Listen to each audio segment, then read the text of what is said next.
இன்றைக்கு 10வது படிக்க வைக்கிறார்கள், 12வது படிக்க வைக்கிறார்கள், மார்க்குக்கு பெருமை அடிக்கிறார்கள். இவங்க கொடுக்கிற அழுத்தத்துல முஸ்லிம் பிள்ளைகளே பல பேர் தற்கொலை செய்து கொள்கிறார்கள். உலக கல்வியின் மீது அவ்வளவு ஒரு ஆர்வம், அப்படியே அழுத்துறாங்க. ஆனால் மார்க்கத்தை பற்றியோ, குர்ஆனை பற்றியோ, ஹதீஸை பற்றியோ, மார்க்கத்தினுடைய ஒழுக்கங்களை பற்றியோ, அதில் பெரியவர்களுக்கு தர வேண்டிய கண்ணியத்தை பற்றியோ, தொழுகையை பற்றியோ, தொழுகையின் முக்கியத்துவத்தை பற்றியோ, சுன்னத்தை பின்பற்றுவதை பற்றியோ, மறுமைக்காக வாழ்வதை பற்றியோ எந்த அளவு நாம் முக்கியத்துவம் கொடுக்கிறோமோ அந்த அளவு இந்த சமூகம் முன்னேறும். இந்த சமூகத்தோடு சேர்த்து உங்களுடைய குடும்பம் முன்னேறும். உங்களுக்கான மதிப்பை அந்த பிள்ளை கொடுப்பான். நீங்கள் இறந்ததற்கு பின் உங்களை சுமப்பான். உங்களுக்காக உங்களுடைய ஜனாஸா தொழுகையில் கலந்து கொண்டு தொழ வைப்பான். உங்களுக்காக குழியில் இறங்கி, உங்களுடைய கபருக்குள் இறங்கி உங்களை குழியில் வைப்பான். வெளியில் வந்து உங்களுக்காக துஆ கேட்பான். மகளோ மகனோ, படிக்காமலோ பொருளாதாரம் சம்பாதிக்காமலோ இல்லை, ஏதோ சில பேர் படிக்கிறார்கள், முன்னேறி வருகிறார்கள் என்றால் அந்த வருகின்ற சில பேரிடத்திலே மார்க்கத்தை பற்றியோ, சமூகத்தை பற்றியோ, மறுமையை பற்றியோ எண்ணமில்லாத தற்கொலைகளை உருவாக்கி வைத்திருக்கிறோம். முஸ்லிமாக வாழ்வது கண்ணியம், இஸ்லாத்தை ஏற்றிருப்பது கண்ணியம், இஸ்லாத்தை பின்பற்றுவது கண்ணியம், மார்க்கத்தின் வழி நடப்பது கண்ணியம், மார்க்கத்தை பிரச்சாரம் செய்வது கண்ணியம், முஸ்லிம் என்ற அடையாளம் கண்ணியம், முஸ்லிமாக வாழ்ந்து காட்டுவது கண்ணியம், முஸ்லிமாக பிறருக்கு காட்டி வாழ்வது கண்ணியம், முஸ்லிம் இப்படித்தான் இருப்பான் என்று சொல்வது கண்ணியம். இன்னா கௌமுன் அஅஸல்லாஹு பில் இஸ்லாம். பெண் பிள்ளைகள் பிறந்தால் கொடூரமாக கொன்று வந்தோம். பெண் பிள்ளைகள் சிசுவாக இருக்கும் பொழுதே அதை கொலை செய்ய துணிந்தோம். பெண்களை நாங்கள் போகப் பொருளாக பயன்படுத்தினோம். விபச்சாரம் புரிந்து வந்தோம், அதில் பெருமை அடைந்தோம். மதுவை குடித்தோம், அதில் பெருமை அடைந்தோம். வட்டிக்கு கொடுத்தோம், போராடினோம், அற்ப விஷயங்களுக்கு ஆளை வெட்டி சாய்த்தோம், மிக பெரும் போர்களை நடத்தினோம். இப்படியெல்லாம் இழிவான சமூகமாக இருந்த எங்களை இன்னா கௌமுன் அஅஸல்லாஹு பில் இஸ்லாம், அல்லாஹ் இஸ்லாத்தை கொண்டுதான் கண்ணியப்படுத்தினான். அஸ்ஸலாமு அலைக்கும் வரஹ்மத்துல்லாஹி வபரகாத்துஹு. இன்னல் ஹம்துலில்லாஹ். நிச்சயமாக புகழனைத்தும் அல்லாஹ் ஒருவனுக்கு உரித்தாகட்டுமாக. நஹ்மதுஹு வ நஸ்தஈனுஹு.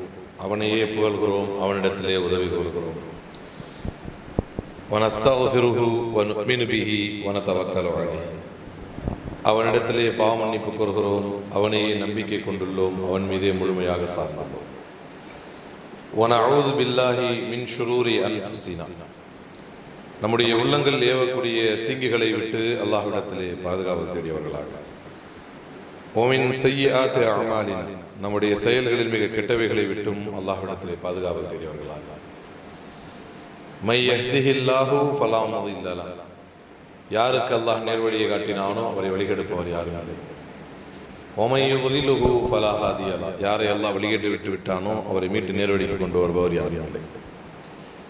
வனஷது அல்லா இலாஹ இல்லல்லாஹ். வணங்க தகுதியான ஒரே இறைவன் அல்லாஹ் மட்டும்தான் என்று சாட்சியம் கூறியுள்ளார்கள். வனஷது அன்ன முஹம்மதன் அப்துஹு வ ரசூலுஹு. பின்பற்ற தகுதியான ஒரே முன்மாதிரி அல்லாஹ்வின் தூதர், அல்லாஹ்வின் அடியார் முஹம்மது ரசூலுல்லாஹி ஸல்லல்லாஹு அலைஹி வஸல்லம் அவர்கள் மட்டும்தான் என்று சாட்சியம் கூறியுள்ளாகும். قال تعالى في القرآن الكريم أعوذ بالله من الشيطان الرجيم يا أيها الناس اتقوا ربكم الذي خلقكم من نفس واحدة وخلق منها زوجها وبث منهما رجالا كثيرا ونساء واتقوا الله الذي تساءلون به والأرحام إن الله كان عليكم رقيبا. ஒரே ஆன்மாவிலிருந்து உலக மக்கள் அனைவரையும் படைத்த அல்லாஹ் ஒருவனே அஞ்சுங்கள் என்று உங்களுக்கும் எனக்கும் உபதேசித்தவனாக. قال نبينا صلى الله عليه وسلم إن أصدق الحديث كتاب الله. வார்த்தைகளில் மிக உண்மையான வார்த்தை அல்லாஹ்வுடைய வேதம், திருமறை குர்ஆன். وخير الهدي هدي محمد صلى الله عليه وسلم. வழிமுறைகளில் மிகச்சிறந்தது அல்லாஹ்வுடைய தூதர் ஸல்லல்லாஹு அலைஹி வஸல்லம் அவருடைய வழிமுறை. ஷருல் உமூரி முஹ்தஸாத்துஹா. செயல்முறைகளில் மிக கெட்டது மார்க்கத்தில் புதிதாக உருவாக்கப்படக்கூடியது. குல்லு முஹ்தஸத்தின் பிதஆ. மார்க்கத்தில் புதிதாக உருவாக்கப்படக்கூடிய அனைத்தும் பிதஅத். வகுல்லு பிதஅத்தின் ضلالة. அனைத்து பிதஅத்துகளும் வழிகேடு. வகுல்லு ضلالத்தின் ஃபின்னார். அனைத்து வழிகேடும் நம்மை நரகத்தின் பால் கொண்டு சேர்க்கும் என்று அல்லாஹ்வுடைய தூதர் ஸல்லல்லாஹு அலைஹி வஸல்லம் அவர்கள் தனது ஒவ்வொரு உரையினை ஆரம்பிக்கும் பொழுதும் எதை சொல்லி ஆரம்பிப்பார்களோ அதையே நானும் சொல்லி இறை தூதரின் பாதையில் எனது உரையினை ஆரம்பம் செய்கிறேன். கிட்டத்தட்ட 1400 ஆண்டுகள் கடந்து 1500 ஆண்டை நோக்கி நகர்ந்து கொண்டிருக்கக்கூடிய ரசூலுல்லாஹி ஸல்லல்லாஹு அலைஹி வஸல்லம் அவர்களுடைய இந்த உம்மத்திலே, இந்த சமூகத்திலே முக்கியமான பிரச்சனைகளாக எவை இருந்தது நிறைய பேர் சொல்வார்கள், என்ன சொல்லுவாங்க அப்படின்னா, நிறைய பேர் முஸ்லீம்கள்ல படிக்கல அப்படின்னு சில பேர் சொல்லுவார்கள். சிலர் என்ன சொல்லுவார்கள், நல்ல அரசியல் தலைவர்கள் இல்லை என்று சில பேர் சொல்லுவார்கள். சில பேர் என்ன சொல்லுவாங்க, நல்ல அதிகாரிகள் முஸ்லீம்கள் இல்லை என்று சில பேர் சொல்லுவார்கள். சில பேர் நம்ம ஆளுக்கு நிறைய பேர் பொருளாதாரத்தில் பெருசா சாதிக்கல என்று சொல்லுவார்கள். ஆனால் உண்மை என்னவென்று சொன்னால், அதுல சில பர்சன்டேஜ் சரியாகவும் இருக்கலாம், சில பர்சன்டேஜ் தப்பாகவும் இருக்கலாம். ஆனால் உண்மை என்னவென்று சொன்னால், அந்த இருக்கின்ற நபர்களிடத்தில் யாரெல்லாம் படித்தார்களோ, யாரெல்லாம் சாதித்தார்களோ, யாரெல்லாம் இந்த உலகத்தில் சாதித்தார்களோ, யாரெல்லாம் பெரிய செல்வத்தை சம்பாதித்தார்களோ, யாரெல்லாம் பிரபலம் அடைந்தார்களோ, யாரெல்லாம் அரசியலில் அதிகாரத்தை பிடித்தார்களோ, யாரெல்லாம் உயர்ந்த அதிகார பதவிகளை அடைந்தார்களோ, அவர்களிடத்தில் மறுமையை பற்றிய எண்ணம் இல்லாமல் போனதுதான் மிக முக்கியமான பிரச்சனை. நம்ம கிட்ட பங்களிப்பே இல்லாமல் இருந்தது பிரச்சனையா என்றால், பங்களிப்பை கொடுக்க முடிந்தவர்களிடத்திலே மறுமையுடைய எண்ணம் இல்லாமல் போனதுதான் பிரச்சனை. இன்னும் புரியுற மாதிரி சொல்றதா இருந்தா, ஒருத்தர் நம்ம சொல்லுவோம், நீ நல்லா படிச்சு ஒரு ஐஏஎஸ் ஆகணும்பா அப்படின்னு சொல்லுவோம். உலக ரீதியா அவருக்கு ஒரு நல்ல இலக்கை வச்சு, நீ நல்லா வரணும் அப்படின்னு. அவர் ஐஏஎஸ் ஆயிட்டாருன்னா திரும்பி பார்க்கவே மாட்டார் சமுதாயத்தை, முடிஞ்சிச்சு அவ்வளவுதான். அவர் உடனே டைலாக்லாம் அடிக்க ஆரம்பிச்சிருவார், நானா படிச்சு வந்தேன், மேல என் திறமை நானா இது பண்ணிக்கிட்டேன், எனக்கு நான் முஸ்லீம்கள் சில பேர்லாம் சொல்றதை நான் பார்த்துருக்கேன். எனக்கெல்லாம் நம்ம ஆளுங்களை கண்டாலே எனக்கு பிடிக்காது அப்படின்னு, நம்ம ஆளுங்களே நம்மளே சொல்லுவாங்க, நம்ம ஆளுங்களை கண்டாலே நமக்கு பிடிக்காது அப்படின்னு சொல்லி. இதற்கெல்லாம் காரணம் என்னவென்று சொன்னால், அல்லாஹ் சில பேருக்கு இம்மையும் கொடுப்பதில்லை, மறுமையும் கொடுப்பதில்லை. சில பேருக்கு அல்லாஹ் இந்த இம்மையை கொடுத்து விட்டால் அவர்களை மறுமையை மறக்கடிக்கும் வேலையை சைத்தான் செய்கிறார். அல்டிமேட்டாக மறுமையை இலக்காக வைத்து நகரக்கூடிய யாருக்கும் அல்லாஹ் இம்மையிலும் வெற்றியை கொடுக்கிறான், மறுமையை வெற்றி கொடுக்கிறான். சிம்பிள் கான்செப்ட், அவ்வளவுதான். அதுல உண்மையா இருக்கணும், அவ்வளவுதான். சமூகம் அல்லது மறுமை இப்படின்னு வரும்போது அதுல ஸ்ட்ரிக்டாவும் ரிசால்வ்டாவும் யார் இருக்கிறாங்களோ அவர்களுக்கு எல்லா விதமான வெற்றியையும் அல்லாஹ் தருகிறார். ஒரு சின்ன நகைச்சுவையான உதாரணம் ஒரு கடந்த காலங்களில் நான் கடந்து வந்தேன். ஒருத்தர் சொன்னாங்க, ஒரு புத்தகத்தை படித்தேன். ஒரு இமாம் சாப் ஒரு இமாம் சாப்புக்கு ஒரு மகள் இருந்துச்சு. ஒரு ஊர்ல ஒரு இமாம் சாப் இருந்தார். அந்த இமாம் சாப்புக்கு ஒரு டாக்டர், ஒரு மகள் இருந்துச்சு. அந்த இமாம் சாப்புடைய மகளை 3 பசங்க ஒன் சைடா லவ் பண்ணிட்டு இருந்திருக்காங்க. 3 ஆண்கள் ஒன் சைடா லவ் பண்ணிட்டு இருக்காங்க. சரி, போய் பொண்ணு கேட்போம் அப்படின்னு சொல்லி இமாமுடைய வீட்டுக்கு 3 பேரும் போயிட்டாங்க. 3 பேரும் தெரிஞ்சிருச்சு. சரி, 3ஆவது நியாயமா கேட்டுருவோம், யாருக்கு தராருன்னு பார்ப்போம் அப்படின்னு. அப்ப 3 பேரும் நிக்க வைத்து இமாம் கேட்டாராம், சரி உன் பேர் என்ன அப்படின்னாராம். முதல்ல வந்தவர், உன் பேர் என்ன அப்படின்னு. நான் ஒரு டெஸ்ட் வைக்கிறேன், அதை நீங்க பாஸ் பண்ணீங்கன்னா நான் பொண்ணு கொடுக்குறேன். உன் பேர் என்னன்னு கேட்டாராம் ஃபர்ஸ்ட் ஆள. நான் சொன்னானா, என் பேர் யூனுஸ் அப்படின்னா. என்ன பேரு? என் பேரு யூனுஸ் அப்படின்னா. அப்படியா, அப்ப சூரத்து யூனுஸ சொல்லு அப்படின்னா. இமாம் நான் சொன்னாரு, சூரத்து யூனுஸ சொல்லு அப்படின்னா. அவன் பாட்டு சொல்லிட்டான். மிச்சம் 2 பேரும் கலக்கமாயிருச்சு. ஏன்?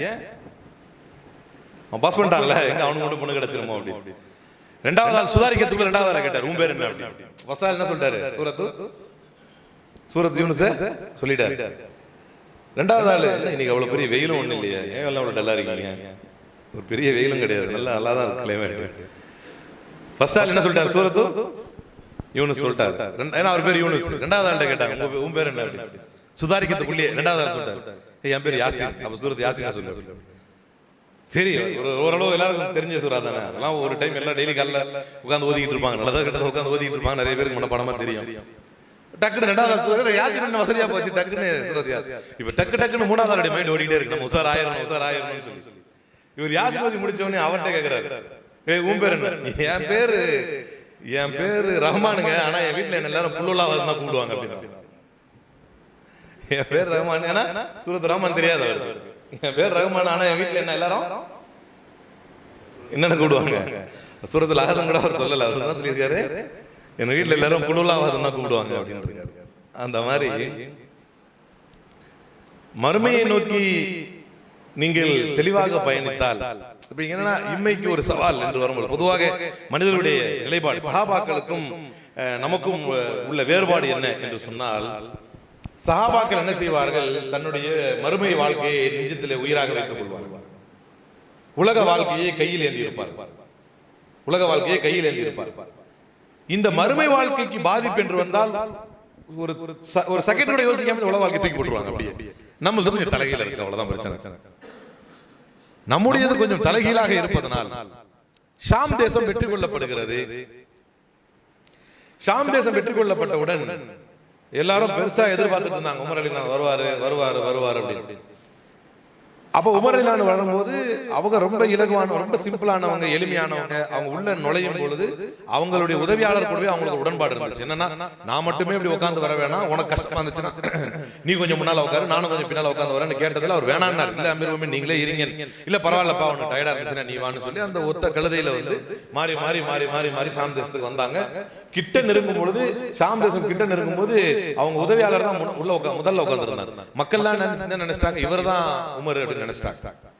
இவர் தான் உமர் அப்படின்னு நினைச்சிட்டாங்க. ரலியல்லாஹு அன்ஹு நினைச்சு போய் கிட்ட போய் அவர் பக்கம் இல்ல பின்னால இருக்கவங்க தான் உமர் இல்லைன்னு தெரிஞ்சு அந்த அளவுக்கு ஒரு பெருசா தன்னை முன்னிலைப்படுத்திக் கொள்ளாமல், தன்னை பகட்டாக காட்டிக் கொள்ளாத ஒரு நபர். அப்போ வந்த உடனே சரி வாங்க கூட்டு போயிடுறாங்க. கூட்டு போன உடனே உமர் ரலியல்லாஹு அன்ஹு அவர்கள் கொஞ்ச நேரத்திலே தன்னுடைய வழக்கமான பணிகளில் ஈடுபட ஆரம்பிக்கிறாங்க. போய் அங்க போயிட்டாங்க, ஷாம் தேசம் போயிட்டாங்க, தான் வேலையை ஸ்டார்ட் பண்ணி செஞ்சிட்டு இருக்கிறாங்க. அந்த நேரத்திலே வந்திருக்கிறது வெற்றி கொள்ளப்பட்ட ஒரு இடம். ஷாம் தேசம் வெற்றி கொள்ளப்பட்டிருக்கிறது.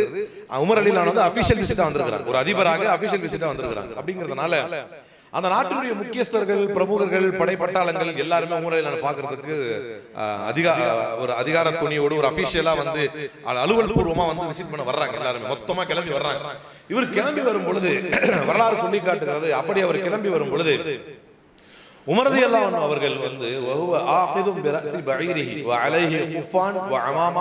அவருடைய ரெண்டு சாக்ஸ், அந்த குஃப் போடுற சாக்ஸ் வந்து இப்படி ஒரு ஷோல்டர்ல போட்டுக்கிட்டு, இந்த தலப்பாகையை கட்டி ஒரு தோல்ல போட்டுக்கிட்டு, ஒரு இசார் ஒரு கீழாடை ஒண்ணு வந்து ஷோல்டர்ல போட்டுக்கிட்டு, தான் பொருள் எல்லாமே இப்படி அசால்ட்டா தூக்கி ஷோல்டர்ல போட்டுக்கிட்டு தன்னுடைய கழுதையின் தலையை பிடிச்சிக்கிட்டு அப்படியே தண்ணி விட்டுருக்காரு. யார் வந்து இருக்கிறார்? ஒரு தேசம் வெற்றி கொள்ளப்பட்டிருக்கிறது. உமரா என்று உலகத்தின் மிகப்பெரிய அதிபதிகள் எல்லாம், உலகத்தை ஆட்டி படைத்த மிகப்பெரிய அதிகாரிகள் எல்லாம் இவர் பெயரை கண்டு அஞ்சு நடுங்குகிறார்கள் என்று யாரை பார்க்க போகிறோம் அப்படிங்கிற ஒரு ஹெவி பில்டப் போட எல்லோரும் வந்து கொண்டிருக்கிறார்கள். அப்போது அந்த உதவியாளர் ஓடி வருகிறார். ஓடி வந்து சொல்கிறார், யா அமீரல் முஃமினீன் அதத்துகல் ஜுனூத் வ பதாரியத்து ஷாம், அதத்துகல் ஜுனூத் வ பதாரியத்து ஷாம், ஷாம் தேசத்து படைகள் வருகிறது. Nobel people are coming to visit you. இந்த தேசத்து முக்கியஸ்தர்கள் வருகிறார்கள், பெரும் படை வருகிறது, பட்டாளங்கள் வருகிறது. வ அன்த அலா ஹாதிஹில் ஹால், நீங்க இப்படி நிக்கிறீங்க, எப்படி எல்லாரும் உங்களை பார்க்க வந்துகிட்டு இருக்காங்க, நீங்க எப்படி நிக்கிறீங்க? உங்க கழுதையை பிடிச்சுக்கிட்டு அதுக்கு தண்ணி கொடுத்துக்கிட்டு ஒரு கீழே ஒரு வேட்டி ஒண்ணு மேல போட்டுக்கிட்டு, தலப்பாவை கட்டு தூக்கி மேல போட்டுக்கிட்டு, ஒரு ரெண்டு சாக்ஸ மேல போட்டுக்கிட்டு கழுதையை கையில பிடிச்சு பிடிக்கிறீங்களே அப்படி. அப்போது உமர் ரலியல்லாஹு அன்ஹு அவர்கள் சொன்னார்கள், இன்னா கௌமுன் அஅஸனல்லாஹு பில் இஸ்லாம் ஃபலன் நல்தமிஸில் இஸ்ஸ பிகைரிஹி. நாங்கள் எப்படிப்பட்ட கூட்டம் என்றால், நாங்கள் நாங்கள் எப்படிப்பட்ட கூட்டம் என்றால், அல்லாஹ் எங்களுக்கு கண்ணியத்தையே இந்த இஸ்லாத்தின் மூலமாக தான் கொடுத்தான். முஸ்லிமாக வாழ்வது கண்ணியம், இஸ்லாத்தை ஏற்றிருப்பது கண்ணியம், இஸ்லாத்தை பின்பற்றுவது கண்ணியம், மார்க்கத்தின் வழி நடப்பது கண்ணியம், மார்க்கத்தை பிரச்சாரம் செய்வது கண்ணியம், முஸ்லிம் என்ற அடையாளம் கண்ணியம், முஸ்லிமாக வாழ்ந்து காட்டுவது கண்ணியம், முஸ்லிமாக பிறருக்கு காட்டி வாழ்வது கண்ணியம், முஸ்லிம் இப்படித்தான் இருப்பான் என்று சொல்வது கண்ணியம். இன்னா கௌமுன் அஅஸனல்லாஹு பில் இஸ்லாம். பெண் பிள்ளைகள் பிறந்தால் கொடூரமாக கொன்று வந்தோம். பெண் பிள்ளைகள் சிசுவாக இருக்கும் பொழுதே அதை கொலை செய்ய துணிந்தோம். பெண்களை நாங்கள் போகப் பொருளாக பயன்படுத்தினோம். விபச்சாரம் புரிந்து வந்தோம், அதில் பெருமை அடைந்தோம். மதுவை குடித்தோம், அதில் பெருமை அடைந்தோம். வட்டிக்கு கொடுத்தோம், போராடினோம், அற்ப விஷயங்களுக்கு ஆளை வெட்டி சாய்த்தோம், மிக பெரும் போர்களை நடத்தினோம். இப்படியெல்லாம் இழிவான சமூகமாக இருந்த எங்களை இன்னா கௌமுன் அஅஸனல்லாஹு பில் இஸ்லாம், அல்லாஹ் இஸ்லாத்தை கொண்டு தான் கண்ணியப்படுத்தினான். இந்த மார்க்கம் தான் எங்களுக்கு கண்ணியமாக இருந்தது, இந்த மார்க்கம் தான் எங்களுக்கு கண்ணியத்தை கொடுத்தது, இந்த மார்க்கம் தான் இவ்வளவு உயர்வாக எங்களை அழைத்து வந்தது. ஃபலன் நல்தமிஸில் இஸ்ஸ பிகைரிஹி. இஸ்லாமா வாழ்றதே பெருமைன்னும் போது நீ இப்ப பொது பெருமை பத்தி பேசிட்டு இருக்காங்க. ஃபலன் நல்தமிஸில் இஸ்ஸ பிகைரிஹி.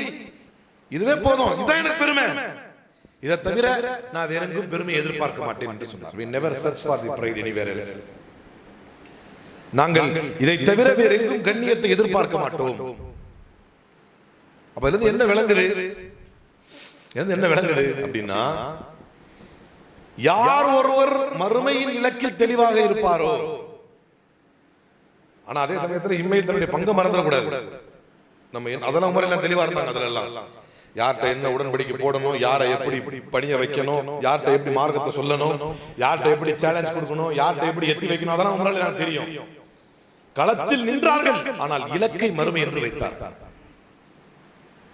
இம்மைக்காக மறுமையை யார் விட்டு விடுகிறாரோ அவர் இம்மையில் இழிவை அடைவார். இம்மைக்காக யார் மறுமையை விட்டு விடுகிறாரோ அவர் இம்மையில் இழிவை அடைவார். மறுமைக்காக யார் இம்மையும் விட துணிகிறாரோ அவருக்கு இம்மையும் மறுமையும் தரும் பொறுப்பை அல்லாஹ் ஏற்றுக்கொள்கிறார். அதனால்தான் துஆ இப்படி கேட்க சொன்னா, அல்லாஹ் ரப்பனா ஆத்தினா ஃபித் துன்யா ஹஸனா வ ஃபில் ஆখিরাতি ஹஸனா வ கினா அஸாபன்னார்.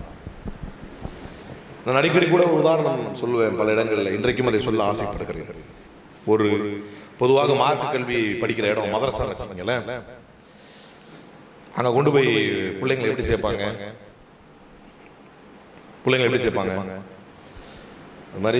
இந்த மாதிரி இந்த பையனுக்கு வந்து இங்கிலீஷ் சொல்லி கொடுத்தேன், சரியா வரல. தமிழ் சொல்லி கொடுத்தேன், சரியா வரல. மேக்ஸ் சொல்லி கொடுத்தா மண்டையிலே ஏறல. சயின்ஸ் எவ்வளோ கஷ்டப்பட்டு சொன்னேன், படிக்கவே மாட்டேங்கிறான், வேலைக்கே ஆக மாட்டான் இந்த பையன்.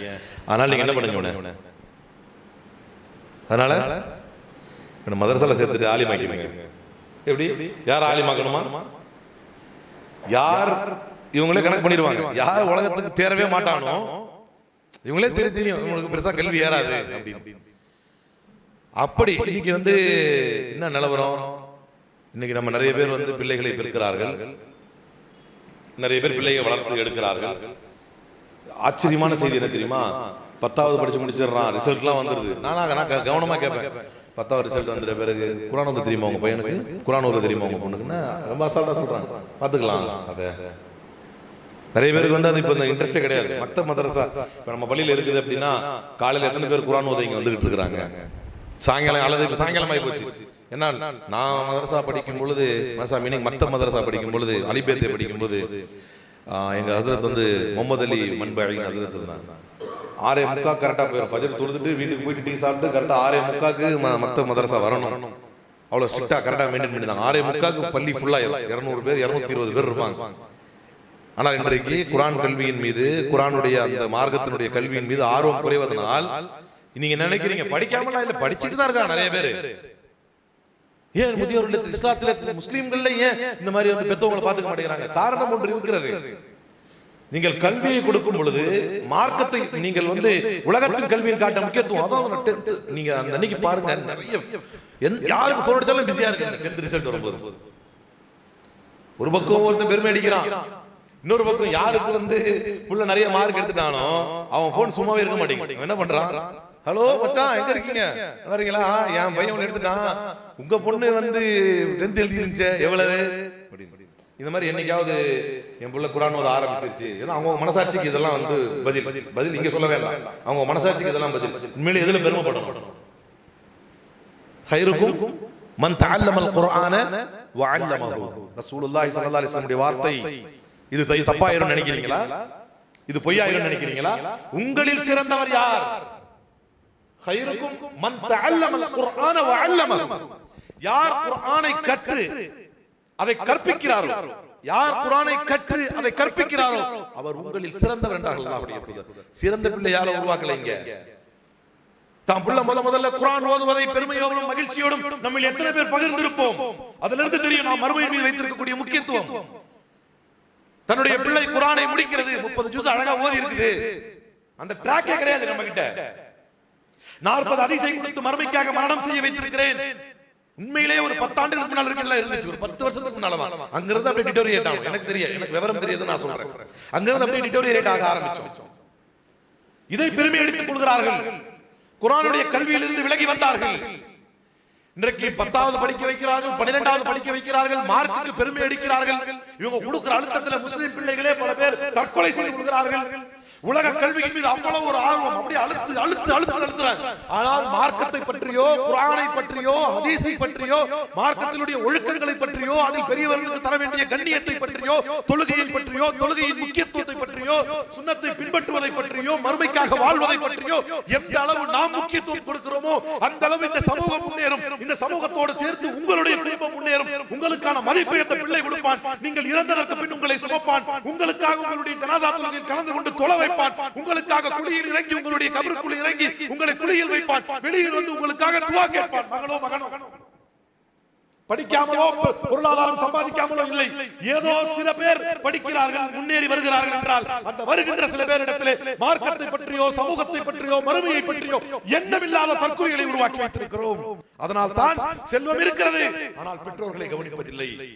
கல்வி இருக்கிறது, ஆனால் சமூகத்தை கவனிப்பதில்லை. அதிகாரம் இருக்கிறது, அதை சமூகத்துக்காக பயன்படுத்துவதில்லை.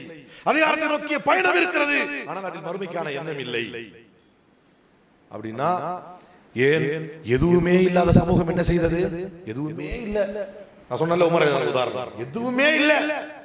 ஒரு கழுதையை பிடித்து தண்ணீரை புகட்டிக் கொண்டு தன்னுடைய தோளின் மீது தான் போட்டிருக்கும் கீழாடையையும், தன்னுடைய கால்களில் அணியும் கால் உரைகளையும், தன்னுடைய தலைப்பாகையும் போட்டுக்கொண்டு ஒரு கழுதைக்கு தண்ணீர் புகட்டிக் கொண்டிருந்த ஒரு மனிதனால் உலகையே திரும்பி பார்க்க வைக்க முடிந்தது. The 100 most influential person in the world என்ற புத்தகத்தை மைக்கேல் சார்ட் எழுதும் பொழுது முதல் 50 இடங்களை மக்களுக்கான கருத்தில் விட்டான்.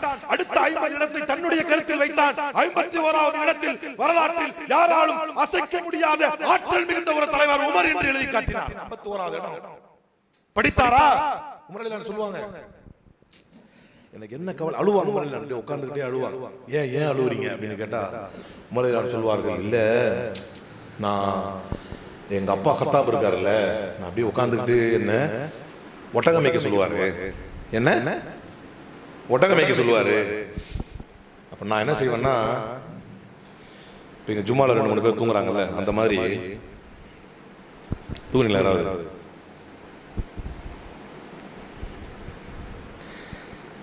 பயானில் தூங்குறதுக்குன்னு ஒரு தனி சிறப்பு இருக்கு.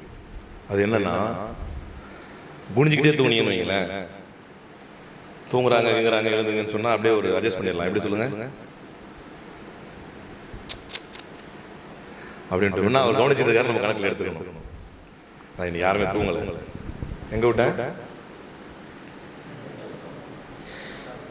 என்னுடைய தந்தை கத்தாப் என்னை ஒட்டகம் மேய்க்க சொல்லுவார். நான் போய் ஒட்டகம் மேய்ப்பேன். அப்படியே மேய்ஞ்சிக்கிட்டே இருக்கும்போது என்னுடைய கால்நடைகள் கேட்டெல்லாம் அப்படியே மேய்ஞ்சிக்கிட்டே இருக்கும்போது அப்படியே தூங்கிடுவேன். என்னுடைய தந்தை என்னுடைய காதை முறுக்கி சொல்லுவார், ஒட்டகம் மேய்க்க கூட லாயக்கில்லடா நீ என்று சொல்லுவார். எதுக்கு லாயக்கில்ல?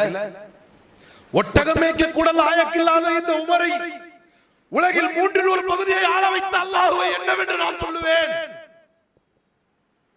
இந்த மார்க்கம், மறுமையின் மீது அவருக்கு இருந்த உறுதி, சமூகத்தின் மீது இருந்த அவருடைய காதல், இஸ்லாத்திற்காக அவர் செய்த தியாகம், இந்த சமூகத்தின் மீது அவருக்கு இருந்த அசைக்க முடியாத அன்பு, மறுமையின் மீது அவருக்கு இருந்த தேகம், தாகம், இதுதான் அவரை உயர்த்திச்சு. நிறைய பேர் கீழே கோட்டை விட்டுட்டேன்னா, அத்துன்யா சிஜ்னுல் முஃமின் ஜன்னத்துல் காஃபிர் சிஜ்னுல் முஃமின் ஜன்னத்துல் காஃபிர் ரசூலுல்லாஹ் ஏன் சொன்னாங்க? அதுக்கு அர்த்தம் இருக்கு. நீங்க போய் மார்க்கம் அல்லாதவர்கள், மறுமை இல்லாதவர்கள், மறுமையை பாலடித்தவர்களோடு நீங்கள் இந்த உலகில் போட்டி போட்டால் தோற்று போவீர்கள். அவங்க கதை வேற, உங்க கதை வேற. அவங்களை விட்டுட்டா அல்லாஹ், அவங்களுக்கு இந்த ஜட்ஜ்மென்ட்குள்ள வர மாட்டாங்க. ஆனால் ஒரு முஸ்லிம் ஃபஜ்ர் தொழுதாதான் அன்னைக்கு அவனுக்கு வெற்றி. அல்லாஹ்ட்ட உதவி கேட்டாதான் அவனுக்கு வெற்றி. பாத்திலும் மோதிக்கொண்டால் எந்த பாத்தில் பலமான பாத்திலோ அந்த பாத்தில் ஜெயிச்சிரும். அல்லாஹ்வுடைய கணக்கு அதை விட்டுட்டான். பாத்திலும் மோதிக்கொண்டால் எந்த பாத்தில் பலமான பாத்திலோ அந்த பாத்தில் ஜெயித்து விடும். எந்த பாத்திலின் சதி வலுவானதோ அந்த பாத்தில் ஜெயித்து விடும். எந்த பாத்தில் பலகீனப்பட்டதோ அந்த பாத்தில் தோற்று விடும். ஹக்கும் பாத்திலும் மோதினால் ஹக்கு 100% இருந்தால் மட்டுமே ஜெயிக்கும். பலத்தை பலகீனத்தை அல்லாஹ் இங்கு பார்க்க மாட்டான். அல்லாஹ்வுடைய உதவி எங்க இருக்கணும்? அல்லாஹ்வுடைய பொருத்தம் எங்க இருக்கணும்? அல்லாஹ்விடத்தில் மன்றாடி கேட்கணும். அல்லாஹ்வுக்காக நியத்து தெளிவா இருக்கணும். நியத்து லேசா குழம்பிச்சு, இது அஜபத்துக்கும் கஸ்ரத்துக்கும் யௌம ஹுனைன் அல்லாஹ் சொன்னான். என்ன கணக்கு போட்டு பாக்குறீங்களா? பத்ர்ல இவ்வளவுதான் இருந்தோம், உஹதுல இவ்வளவுதான் இருந்தோம், ஹுனைன்ல இவ்வளவு பேர் இருக்கணும், ஜெயிச்சிடலாம். உங்க கணக்கா? அந்த கணக்கு இங்க போடாதீங்க. உங்களுக்கு உதவி செய்பவன் நான். இந்த சமூகத்தை காப்பாற்றுபவன் நான். சதிகளால் ஒரு மார்க்கத்தை அழித்து விட முடியும், எதிரிகளால் ஒரு மார்க்கத்தை குழி தோண்டி புதைத்து விட முடியும் என்றால் அல்லாஹ்வின் உதவி மட்டும் இல்லை என்றால் இந்த சமூகத்தையும் இந்த மார்க்கத்தையும் இந்த சித்தாந்தத்தையும் என்றைக்கோ எதிரிகள் எரித்து புதைத்திருப்பார்கள். இது அல்லாஹ்வுடைய மார்க்கம். அல்லாஹ்வுடைய உதவியோடு தான் பயணிக்க முடியும். நியத்தை தெளிவாக வைத்தால் தான் அல்லாஹ்வுடைய உதவி கிடைக்கும். மறுமையை இலக்கு வைப்பவர்களால் மட்டும்தான் இந்த சமூகத்துக்கும் எதையும் செய்ய முடியும், தன்னையும் காப்பாற்றிக் கொள்ள முடியும். அதனால தான் இதுக்கு ஒரு ஆப்டான உதாரணம். ரொம்ப நாள் ரசூலுல்லாஹ்ட்ட பார்க்கணும் அப்படின்னு ஐடியா வச்சு உமர் ரலியல்லாஹு அன்ஹு வந்து கிளம்பி ரசூலுல்லாஹ் பார்க்கிறதுக்கு அனுமதி கேட்கறாங்க. கிடைக்கல. அதுக்கப்புறம் கிடைச்சி மேலே ஏறி போறாங்க. ரசூலுல்லாஹ் பரண மேலே படுத்திருக்கிறாங்க. மேலே படுத்திருந்த ரசூல் ஸல்லல்லாஹு அலைஹி வஸல்லம் அவர்களை சந்திப்பதற்கு உமர் ரலியல்லாஹு மேலே ஏறி போகும்போது அப்பதான் எந்திரிச்சு உட்கார்றாங்க ரசூல் ஸல்லல்லாஹு அலைஹி வஸல்லம். அந்த ஈச்சம்பாயிலிருந்து ஒரு படுத்திருந்து பேரிச்சம்பழ நாரை தலையணையாக வைத்து படுத்திருந்து அப்படி எந்திரிச்சு உட்கார்றாங்க.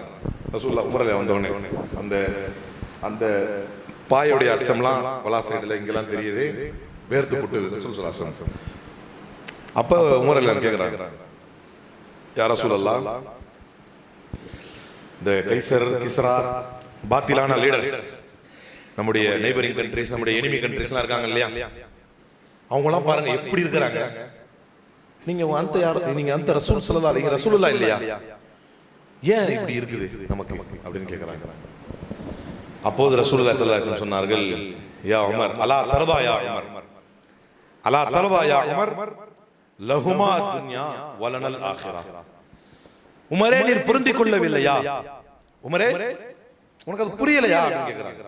ஏன் அப்படின்னா, லஹுமா அத்துன்யா, நீங்க எந்த ரெண்டு பேரை காட்டுறீங்களோ அவர்களுக்கு இந்த அழியும் உலகம் என்றால் வலனல் ஆখিরা, நமக்கு அந்த அழியா உலகம் தான் இலக்கு என்பதை நீங்கள் ஏற்றுக்கொள்ளவில்லையா?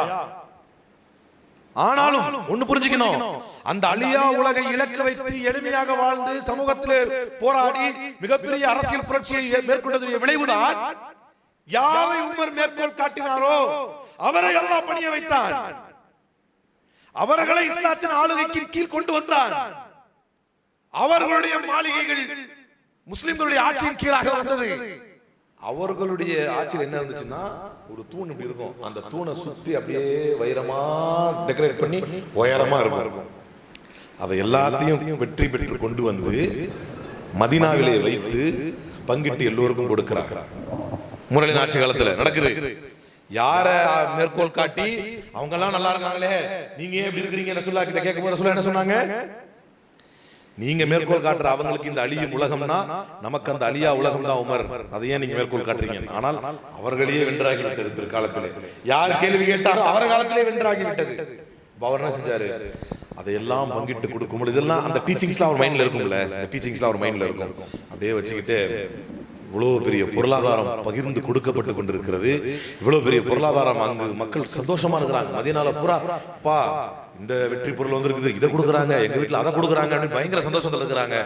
உமர் ரலியல்லாஹு அன்ஹு அவர்கள் மஸ்ஜித் நபவியிலே அழுது கொண்டிருந்தார். மஸ்ஜித் நபவியிலே அழுது கொண்டிருந்தார். அப்போது காரணம் கேட்கப்பட்ட போது சொன்னார்கள், எங்களிடத்திலே பசி பட்டினி கஷ்டம் இருந்தது, அப்ப கதை வேற, இப்ப பொருளாதாரம் பயங்கரமா வந்துருச்சு, அது பிரித்து கொடுக்கப்பட்டு கொண்டிருக்கிறது. இனிமேல் போட்டி, பொறாமை, பிரச்சனை, சதிகள் நிறைந்து விடுமே என்று நினைத்து நான் பயப்படுகிறேன் என்று சொன்னார்.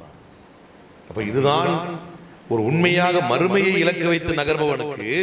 அதுக்காக என்னன்னா, வெற்றி கொள்ளப்பட்ட பொருளை வேணான்ட்டு விட்டு வந்துட்டாங்க, கொண்டு வந்துட்டாங்க, அது வேற. ஆனால் கொண்டு வந்த பொருளின் தாக்கம் அவருடைய உள்ளத்தில் இறங்காமல் பார்த்து கொண்டார். அதான் மறுமை.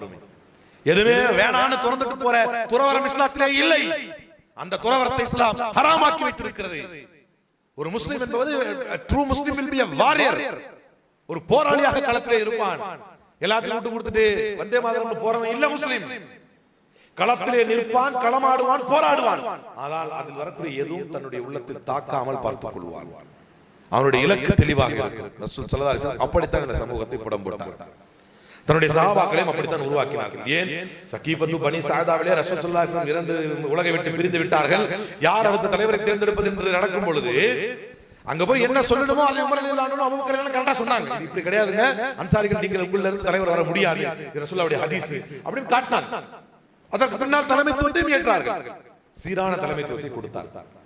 அதற்கு பின்னால் உமர் ரலியல்லாஹு அன்ஹு தலைமை ஏற்றார்கள், சீரான தலைமையை கொடுத்தார்கள். அப்படின்னா என்னன்னா, உலக ரீதியாக நாம பெருசா சாதிக்காம இல்ல, இம்மை ரீதியாக பெருசா ஒண்ணு செய்யாமலாம் இல்ல. அப்படி செய்ய வேண்டாம்னு அல்லாஹ் சொல்லல, துஆவே கேட்க சொல்றான்.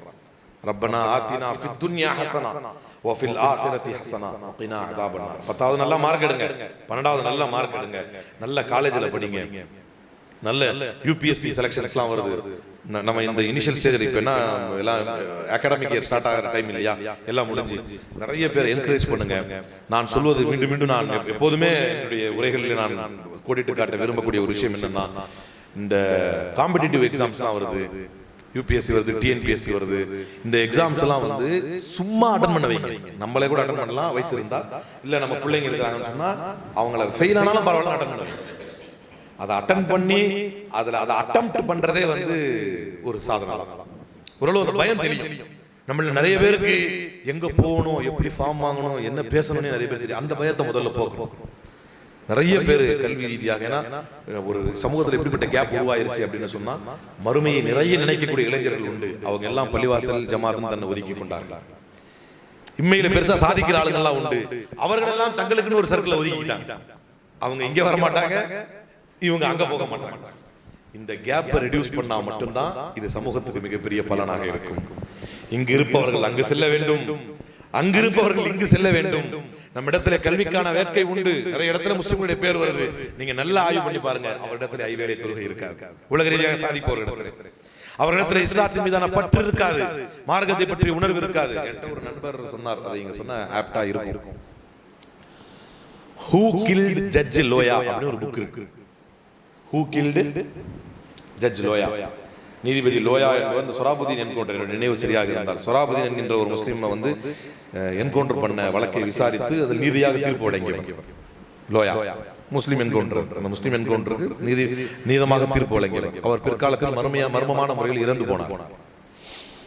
அதை பேஸ் பண்ணி என்னுடைய நினைவு சரியாக இருக்குமானால் முன்ஷி என்று நினைக்கிறேன் அந்த எழுத்தாளர், என்னுடைய நினைவு சரியாக இருக்குமா முன்ஷி அதை எழுதினாரா கற்கரவே எழுதினாரா தெரியல, அவர் புக் எழுதியிருக்கிறார் Who Killed Judge Loya. அந்த புத்தகத்தை வாங்கி எனக்கு தெரிந்த முஸ்லீம் அல்லாத ஒரு சமூக ஆர்வலர் என்ன செய்யறாரு, எல்லா நீதிபதிகளுக்கும் அனுப்புறாரு. தப்பு கிடையாது, இலவசமா ஒரு பிரதி அனுப்புறாரு, நீங்க படிங்க. ஏன் அனுப்புறாரு அப்படின்னா, நியாயமா இருந்தார் அவரு. அவர் கொல்லப்பட்டாலும் பரவாயில்ல நியாயமா இருந்தாரு. யாரோ கொண்டுட்டாங்க, கொல்லப்பட்டாலும் பரவாயில்லன்னு நியாயமா இருந்தாரு. இது எல்லா நீதிபதிகளும் படிக்கணும் அப்படின்னு நான் அனுப்பினேன் போல எனக்கு அவர் சொல்றாரு. நான் அனுப்பினேன், அவர் முஸ்லீம் அல்ல. அவர் நான் இந்த இது பிரிண்ட் எடுத்து இங்க உள்ள எல்லா ஜுடிஷியல் மேஜிஸ்ட்ரேட் பெரும்பாலும் அனுப்பினேன், அன்பளிப்பா படிக்கட்டும் அப்படின்னு சொல்லி. முஸ்லிம் அல்லாத நிறைய நீதிபதிகள் உங்களுடைய அன்பளிப்பு வந்தது நன்றின்னு எனக்கு கேட்டசிக்காக மெசேஜ் போட்டாங்க. அது காட்டினார், அந்த கேட்டசிக்காக மெசேஜ் போட்டாங்க. ஆனால் இந்த புத்தகத்தை வந்து நான் ஜட்ஜுடைய அட்ரஸ் மிஸ் ஆகுமா, அவங்க கோட்டர்ஸ்ல இருப்பாங்க பெரும்பாலும், ஜட்ஜ் அட்ரஸ் மிஸ் ஆகுமா. ஆனால் இப்படி ஒரு ஆளே இல்லை, நீங்க கொடுத்த அட்ரஸ் தப்பு என்கின்ற பெயர் கொண்டு திரும்பி வந்தது ஒரு சில புத்தகங்கள். அந்த அனைத்து புத்தகங்களுமே முஸ்லிம் நீதிபதிகள் திருப்பி அனுப்பியது என்றார். புரியுதா உங்களுக்கு செய்தி? நீதிபதிகள் எல்லாமே இல்ல, அதை வாங்கறதுக்கு கூட பயப்படுற அளவுக்கு சமூகம் இருக்கு. வாங்கினா ஒன்றும் பெரிய குத்தம்லாம் கிடையாது, புத்தகம் வாங்கிக்கிறது என்ன பெரிய தேச துரோகமா? ஆனால் பிரச்சனை என்ன, அங்க ஒரு கேப் இருக்கு. அகாடமிஷியன்ஸ் வந்து நம்ம மார்க்க இளைஞர்கள் பக்கமா வர மாட்டாங்க, நம்ம மார்க்க இளைஞர்கள் அகாடமிஷியன்ஸ் பக்கமா போக மாட்டாங்க. அப்ப என்னன்னா, மறுமையை தெளிவாக இலக்கு வைத்த இம்மைவாதிகள், இம்மையில் சாதனையாளர்கள் தான் இரண்டையும் வெற்றி கொள்ள முடியும். இம்மையை மட்டுமே இலக்கு வைத்தவர்களுக்கு தேவைப்பட்டால் அல்லாஹ் இந்த இம்மையை கொடுப்பார். ஆனால் மறுமையில் அவர்களுக்கு வலைசலகும் நிசாப் நல்லா நசீப் அல்லாஹ் திருமலையில சொல்றாங்க, அவர்களுக்கு மறுமையில் எந்த பங்கையும் அல்லாஹ் தரமாட்டான். அவர்களால் இந்த சமூகத்துக்கு எந்த பிரயோஜனமும் ஏற்படாது. எனவே மறுமைக்காக இம்மையை இலக்கு வைத்து மறுமைக்காக இம்மையில் சாதிக்கக்கூடிய நன்மக்களாக உங்களையும் குறிப்பாக பேசி என்னையும் ரபுல்லாவின் ஆக்கிர புரிவானாக என்று கூறி என் ஜும்மாவின் முதலுரையை நிறைவு செய்கிறேன். அன்பிற்கினிய சகோதரர்களே, சகோதரிகளே, நாம் இந்த அகாடமிக் இயரை ஒரு அகாடமிக் இயரை முடித்து அடுத்த அகாடமிக் இயரை நோக்கி சென்று கொண்டிருக்கிறோம். இந்த நேரத்திலே எதை செய்தாலும் அந்த நீயத்துக்கு ஏற்ற கூலியை அல்லாஹ் தருகிறான் என்பதனால் மறுமைக்காக வேண்டி இம்மையுடைய கல்விகளை கற்கக்கூடிய ஒரு நீயத்தை நாம் வைக்க வேண்டும். மறுமைக்காக மறுமை கல்வியை கற்கிறது ஒரு ஸ்டைல், மறுமைக்காக இம்மையுடைய கல்விகளை நான் ஏற்கனவே சொன்னதை போல காம்படிட்டிவ் எக்ஸாம்ஸ் இருக்கிறது. நிறைய உதாரணத்துக்கு ஒரு மனுஷன் போய் நான் அல்லாஹ்வுடைய பாதையில போராட போறேன் அப்படின்னு ஒரு நல்ல நியத்தை வச்சுக்கிட்டு ஹாலிசா அல்லாஹ்ட்ட ஒரு நல்ல நியத்தை வச்சுக்கிட்டு இந்த சமூகத்துக்காக நான் என்னுடைய உயிரை கூட கொடுப்பேன் என்கின்ற நியத்துல வச்சுக்கிட்டு ஒருத்தன் ஜிம்முக்கு போய் தம்பளை தூக்கினா தூக்குற தம்பளுக்குன்னு அல்லாஹ் கூலி தரான். இதான் ரசூலுல்லாஹ்வுடைய வாக்கு. நியத்து தெளிவா இருந்தா அப்ப நாம் திறக்கின்ற புத்தகங்களுக்கும் நாம் புரட்டுகின்ற பேப்பர்களுக்கும் நாம் மனப்பாடம் செய்கின்ற ஒவ்வொரு வரிக்கும் அல்லாஹ் கூலி தர வேண்டும் என்று சொன்னால் இதை நான் என் மறுமைக்காக செய்கிறேன், இதை இந்த சமூகத்திற்காக செய்கிறேன் என்கின்ற எண்ணத்தை தெளிவுபடுத்திக் கொண்டு பல்வேறு கல்வித்துறைகளிலே நம்முடைய பிள்ளைகளை நமக்கு வயசு இருந்தா ஏன்னா நம்ம ஆளுங்க வந்து ஒரு 25 வயசுலயே க்ளோஸ் ஆகிக்கிறாங்க. நம்மளுக்கு வயசாயிடுச்சு, அடுத்த சமூகத்தை பார்ப்போம். 25லயே, சில பேர் 30 ஒரு வயசே கிடையாது, படிச்சு மேல வரலாம், தப்பு கிடையாது. அதனால் நம்மை நாம் கல்வி ரீதியாக சுருக்கிக் கொள்ளாமல் ஒரே ஒரு ஷர்த்து மட்டும்தான். ஏனென்றால் இந்த மார்க்கம் தான் உலகிலேயே எந்த மார்க்கமும் சொல்லாத அளவுக்கு கல்வியை உயர்த்தி சொன்னது.